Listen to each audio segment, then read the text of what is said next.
नमस्कार, मैं अनामिका आप सभी का हार्दिक अभिनंदन और स्वागत करती हूँ। आपके सामने शिव पुराण की उत्कृष्ट महिमा को लेकर मैं उपस्थित हूँ। शौनक जी ने कहा, महाभाग सूत जी, आप सर्वज्ञ हैं। महामते, आप भगवान शिव में प्रेम बढ़ाने वाली शिव संबंधिनी कथा का उल्लेख करिए।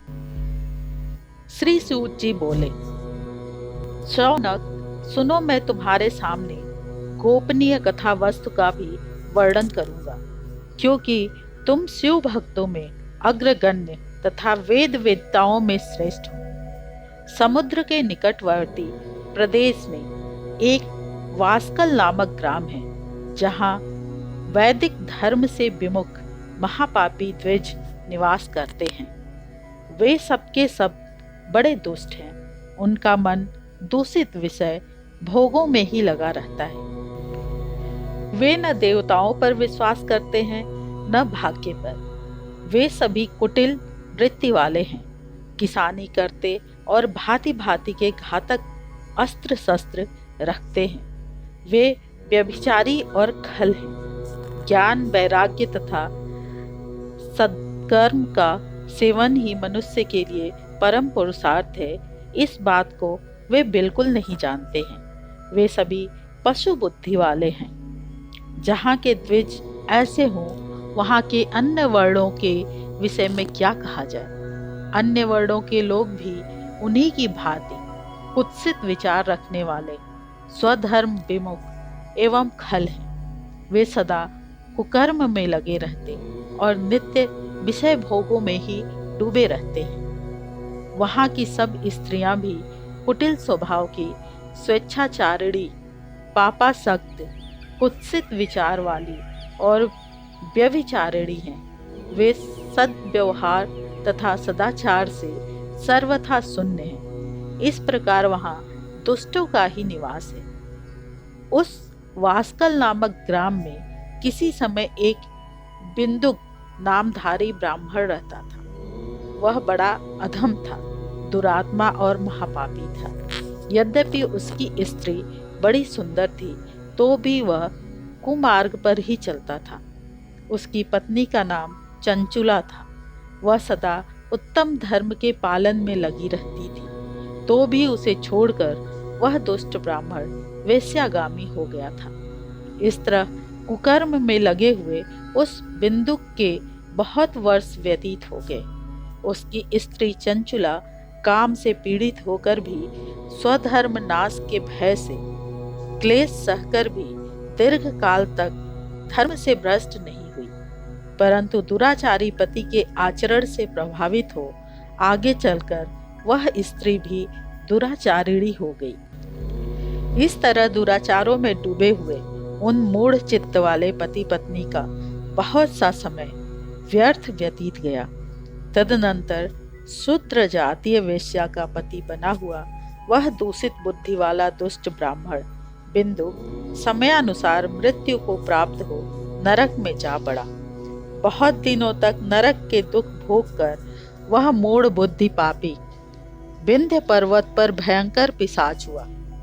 इधर उस दुराचारी पति विंदुक के मर जाने पर वह मूढ़ हृदया चंचुला बहुत समय तक पुत्रों के साथ अपने घर में ही रही। एक दिन दैव योग से किसी पुण्य पर्व के आने पर वह स्त्री भाई बंधुओं के साथ गोकर्ण क्षेत्र में गई। तीर्थ यात्रियों के संग से उसने भी उस समय जाकर किसी तीर्थ के जल में स्नान किया। फिर वह साधारणतया मेला देखने की दृष्टि से बंधुजनों के साथ यत्र तत्र घूमने लगी।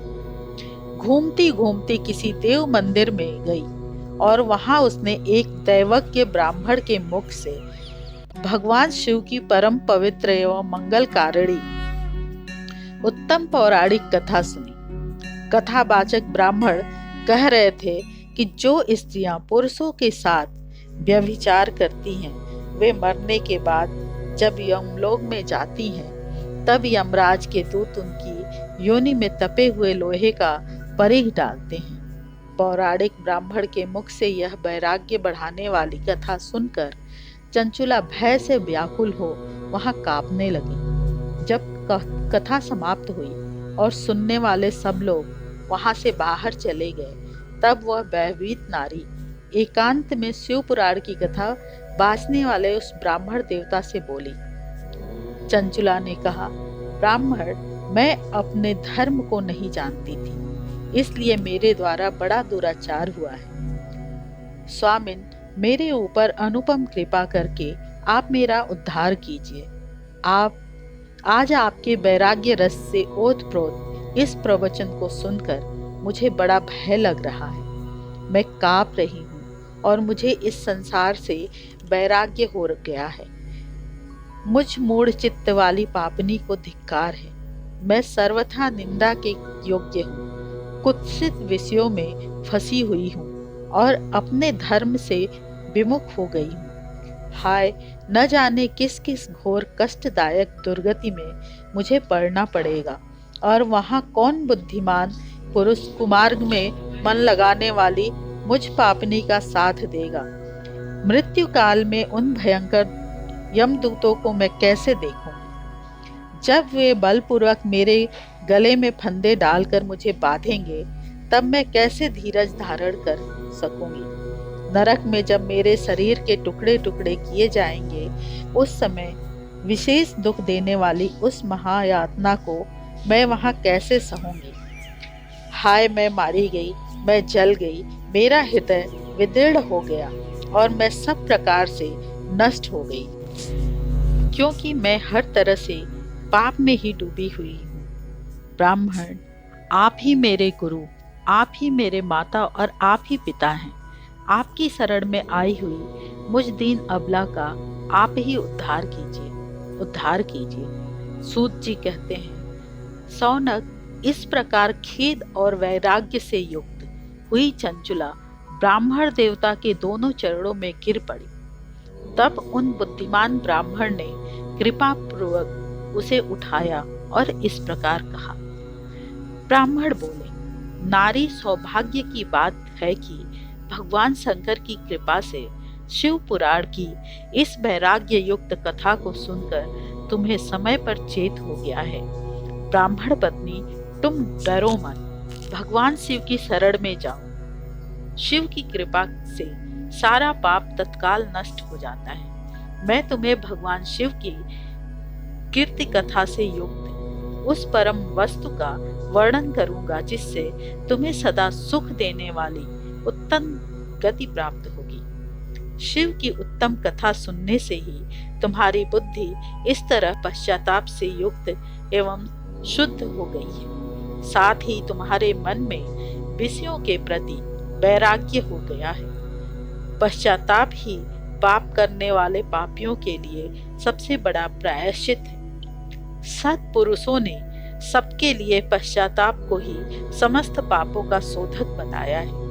पश्चाताप से ही पापों की शुद्धि होती है। जो पश्चाताप करता है वही वास्तव में पापों का प्रायश्चित करता है, क्योंकि सत्पुरुषों ने समस्त पापों की शुद्धि के लिए जैसे प्रायश्चित का उपदेश किया है, वह सब पश्चाताप से संपन्न हो जाता है। जो पुरुष विधि पूर्वक प्रायश्चित करके निर्भय हो जाता है, पर अपने कुकर्म के लिए पश्चाताप नहीं करता, उसे प्रायः उत्तम गति नहीं प्राप्त होती।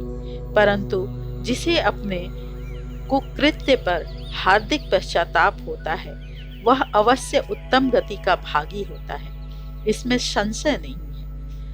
इस शिव पुराण की कथा सुनने से जैसी चित्त शुद्धि होती है, वैसी दूसरे उपायों से नहीं होती। जैसे दर्पण साफ करने पर निर्मल हो जाता है, उसी प्रकार इस शिव पुराण की कथा से चित्त अत्यंत शुद्ध हो जाता है, इसमें संशय नहीं है। मनुष्यों के शुद्ध चित्त में जगदम्बा पार्वती सहित भगवान शिव विराजमान रहते हैं। इससे वह विशुद्धात्मा पुरुष श्री सांब सदाशिव के पद को प्राप्त होता है।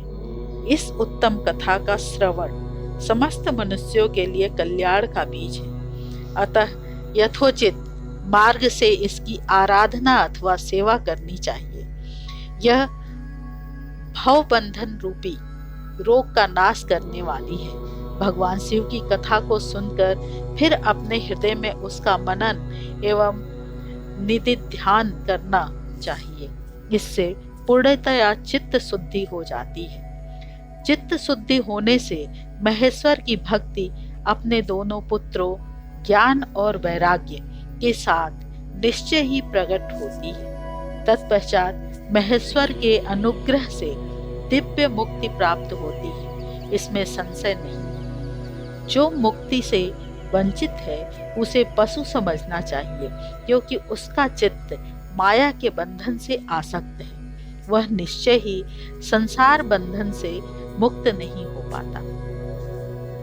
आज की कथा यही समाप्त करती हूँ। इसके आगे की कथा अगले वीडियो में मैं प्रस्तुत करूंगी। इसी के साथ मैं अपनी वाणी को विराम देती हूँ। जय सनातन, जय भारत।